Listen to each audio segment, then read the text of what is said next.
ഞാനിവിടെ പറയാൻ പോകുന്ന കഥയുടെ പേരാണ് ബുദ്ധിമാനായ ആട്. ഒരിക്കൽ ഒരു ആട് വഴി തെറ്റി കാട്ടിലെത്തി. കാടിന്റെ പച്ചപ്പ് കണ്ട് ആടിന് വല്ലാത്ത കൗതുകം തോന്നി. ഹായ്, എന്തു ഭംഗിയാ! നിറയെ ഇളപ്പുല്ലുകൾ. പുല്ലും തിന്ന് വയറു നിറഞ്ഞ് തല ഉയർത്തിയപ്പോൾ ആടിന്റെ കൊമ്പുകളിൽ ഇലകളും വെട്ടികളും കുടുങ്ങി. ഇപ്പോൾ ആടിനെ കണ്ടാൽ ശരിക്കും ഒരു ഭൂതമാണെന്നേ തോന്നും. വല്ലാതെ മയക്കാം, അങ്ങോട്ട് കേറിയിരിക്കാം. നാട്ടിലെ ആടല്ലേ, താനിരുന്ന ഇടം ഗുഹയാണെന്ന് അതുണ്ടോ അറിയുന്നു. കുറച്ചു നേരം കഴിഞ്ഞപ്പോൾ ഗുഹയുടെ ഉടമസ്ഥനായ സിംഹം അവിടെ എത്തി. ഏതായി പുതിയ ജന്തു? ആ ഭീകര രൂപങ്ങളിൽ സിംഹമാദ്യം ഒന്ന് പഴകി. എന്നിട്ട് ഉറക്കെ അതിനോട് ചോദിച്ചു, ആരാണ് എന്റെ ഗുഹയിൽ? എന്റെ ഗുഹയിൽ കയറാൻ ധൈര്യമുള്ള മറ്റൊരു വേണോ?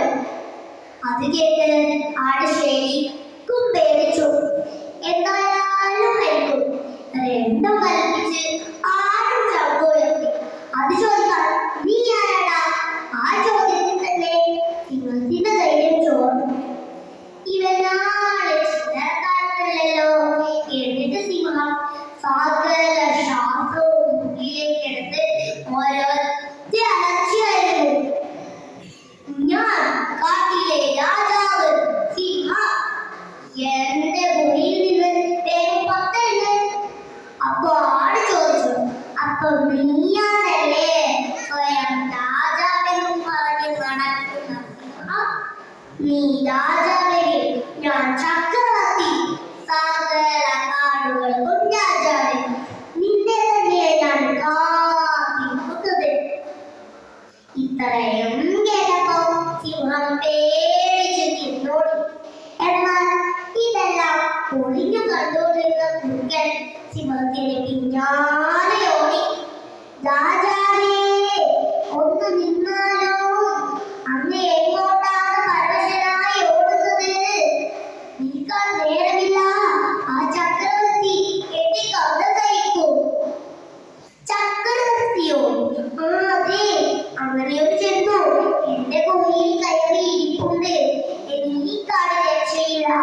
രാജാവില്ലാതെ മറ്റേതെങ്കിലും കാടുണ്ടോന്ന് ഞാൻ നോക്കട്ടെ. സിംഹം പറഞ്ഞു. ഈ സിംഹത്തിന് പൊണക്കടി മാത്രമേ ഉള്ളൂ, ബുദ്ധി തീരെയില്ല. കുറുക്കൻ ഉള്ളിൽ കൂറി ചിരിച്ചു. പ്രഭു, അങ്ങനെ ആരോ പറ്റിച്ചതാ. വാസ്തവം എന്തെന്നറിയാൻ ഞാൻ പോയി നോക്കിയിട്ട് വരാം. ഗുഹക്കരികിൽ കാൽപ്പാട് കണ്ടപ്പത്തന്നെ കുറുക്കൻ ആളെ പിടികിട്ടി. എന്നിട്ട് കുറുക്കൻ വീണ്ടും സിംഹത്തിനരികിലെത്തി. പ്രഭു, അങ്ങയുടെ ഗുഹയിൽ അതൊരാടാണ്. ആടോ? നിനക്കെങ്ങനെയറിയാം? ഞാൻ എത്രയോ ആടുകളെ ഗ്രാമത്തിൽ നിന്ന് മോഷ്ടിച്ചിട്ടുള്ളതാ. അങ്ങ് ധൈര്യമായി വന്നാലും പേടിയാണെങ്കിൽ എന്റെ പിറകിൽ ഒളിച്ചാൽ മതി. കാട്ടിലെ രാജാവായ ഒരു നിസ്സാരനായ കുറുക്കന്റെ പിറകിൽ ഒളിക്കുകയോ? സിംഹം പിറുപിറുത്തു. പ്രഭു, നമ്മുടെ വാലുകൾ കൂട്ടിക്കെട്ടാം. ആ ജന്തു സിംഹുകയാണെങ്കിൽ ആദ്യം എന്നെ തിന്നോട്ടെ. അങ്ങ് ധൈര്യമായി വന്നാലും. ഗുഹക്കരികിൽ സിംഹത്തെയും കുറുക്കനെയും ഒരുമിച്ച് കണ്ട ആടിന് വെപ്രാളമായി. പക്ഷേ അവരുടെ വാലുകൾ കൂട്ടിക്കെട്ടിയിരിക്കുന്നത് കണ്ടപ്പോൾ കാര്യം പിടികിട്ടി. അപ്പൊ ഈ തീര കുറുക്കന്റെ ധൈര്യത്തിലാണ് ആ സിംഹം വന്നിരിക്കുന്നത്. കാണിച്ചു കൊടുക്കാം.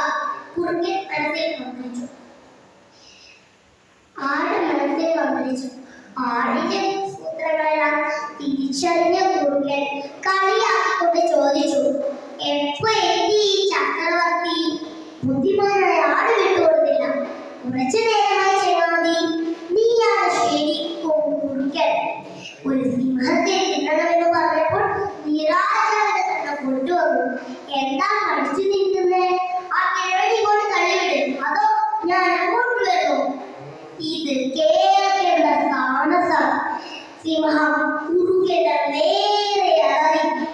എടാ ചതിയാ, പിന്നെ ഒരൊറ്റ ഓട്ടമായിരുന്നു.